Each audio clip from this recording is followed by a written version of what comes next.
आपकी गलतियां आपकी पहचान नहीं है। वो तो सिर्फ आपके सीखने की प्रक्रिया का एक हिस्सा है। सोच रहा है, उसके मन में यही ख्याल आ रहा है कि अब सब कुछ खत्म हो गया, मैंने सब कुछ बर्बाद कर दिया है। ये केवल एक थ्योरी नहीं है, तो ये उन लोगों की कहानी है जिन लोगों ने ये रास्ता चुना और इस रास्ते पर चले और आज वो अपने जीवन में खुश है। क्या कभी आपने अपने आप को ये सवाल पूछा है कि आपके हाथ से ये गलती कैसे हो गई? या कभी आपको किसी ने कहा है कि आपकी एक गलती से सब कुछ बर्बाद हो गया है? अगर हाँ, तो आप अकेले नहीं हैं। कभी ना कभी हर व्यक्ति के जीवन में इस तरह की घटनाएं घटित होती है और हर व्यक्ति के मन में कभी ना कभी ये सवाल आते हैं और आप अपने आप को दोषी मानने लग जाते हो, अपने आप को दोषी मानते हो। पर क्या कभी आपने ये बात सोची है कि इस तरह की चिंता और इस तरह के गिल्ट से बाहर निकलने का भी एक रास्ता है, बाहर निकलने का भी एक तरीका है? आज मैं आपको बताने जा रहा हूँ सीबीटी यानी कॉग्निटिव बिहेवियर थेरेपी की मदद से आप इस तरह का गिल्ट, इस तरह की चिंता को कैसे कम कर सकते हो और सीबीटी आपको कैसे मदद कर सकती है। इस बात को आज के इस वीडियो के माध्यम से समझने की कोशिश करें। ये केवल एक थ्योरी नहीं है, तो ये उन लोगों की कहानी है जिन लोगों ने ये रास्ता चुना और इस रास्ते पर चले और आज वो अपने जीवन में खुश है। कल्पना कीजिए कि एक व्यक्ति के हाथ से एक छोटी सी गलती हुई, इसी के बाद से वो लगातार अपने आप को दोषी मान रहा है। वो सोच रहा है कि काश मेरे जीवन में ये गलती मेरे हाथ से नहीं हुई होती। वो यही सोच रहा है, उसके मन में यही ख्याल आ रहा है कि अब सब कुछ खत्म हो गया, मैंने सब कुछ बर्बाद कर दिया है। और इसी कारण, इसी वजह से वो चिंता और तनाव में जी रहा है। पर क्या वास्तव में उसकी गलती इतनी बड़ी थी या उसका दिमाग उसे बड़ा चढ़ाकर दिखा रहा है?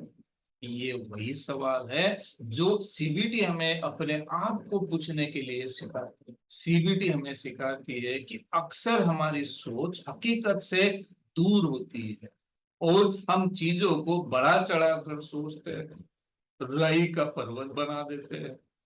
इसी को कॉग्निटिव डिस्टॉर्शन कहा जाता है। और एक खास डिस्टॉर्शन है, उसका नाम है ऑल और नथिंग थिंकिंग। इसमें हम अपनी गलती को इतना बड़ा मान लेते हैं कि हम एक ही डायरेक्शन में सोचते हैं, एक ही तरह से सोचते हैं, एक ही तरह की हमारी थिंकिंग बन जाती है, रिजिडिटी के साथ सोचते हैं। दोस्तों, गलतियां होना जीवन का हिस्सा, लेकिन इन गलतियों से सीखा जा सकता है। अब सोचिए, वही व्यक्ति जिसने अपनी गलती पर खुद को दोषी माना था, सीबीटी के जरिए अपने विचारों को बदलता है। सबसे पहले वो अपनी सोच पर सवाल उठाता है, क्या मेरी गलती वाकई इतनी बड़ी है? क्या हर कोई इसी तरह से सोचता है? ये पहला कदम है, अपनी नकारात्मक सोच को पहचानना। फिर वो ये मानता है कि गलतियां जीवन का हिस्सा है और ये उसे परिभाषित नहीं करती। धीरे धीरे वो खुद से कहता है, मैंने गलती की, लेकिन इसका मतलब ये नहीं कि मैं एक बुरा व्यक्ति हूं।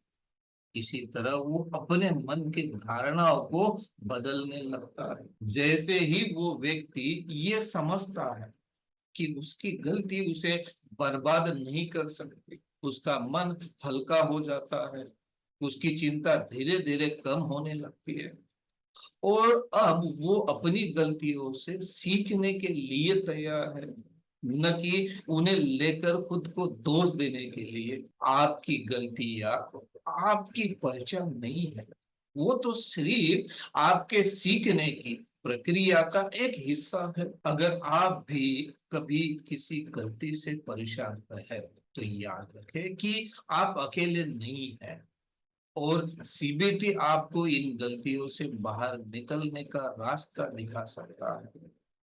ये आपको सिखाता है कि गलती आपकी पूरी कहानी नहीं है, बल्कि वो सिर्फ एक पन्ना है जिसे उलट कर आप आगे बढ़ सकते हो। तो अगली बार जब आप खुद को दोषी महसूस करें, इन सवालों को याद रखें, क्या ये सोच वाकई हकीकत है? दूसरा सवाल, क्या इसे बदलने का कोई और तरीका है? जीवन में खुश रहने का पहला कदम है अपनी सोच को सही दिशा में ले जाना। ध्यान रखें दोस्तों, गलतियां आपको गिराने के लिए नहीं होती है, तो आपको और ज्यादा मजबूत बनाने के लिए होती है। आज के लिए बस इतना ही, मिलते हैं नेक्स्ट वीडियो में। ये वीडियो आपको कैसे लगा ये कमेंट्स में जरूर बताएं। इस वीडियो को लाइक और शेयर जरूर करें। चैनल को अभी तक अगर आपने सब्सक्राइब नहीं किया हो तो अभी चैनल को सब्सक्राइब करें। और नेक्स्ट वीडियो आप किस तरह की देखना चाहते हो, कौन सी इंफॉर्मेशन आप सुनना चाहते हो, ये बात भी आप कमेंट्स में बता सकते हो। तब तक के लिए बाय बाय, खुश रहिए, स्वस्थ रहिए।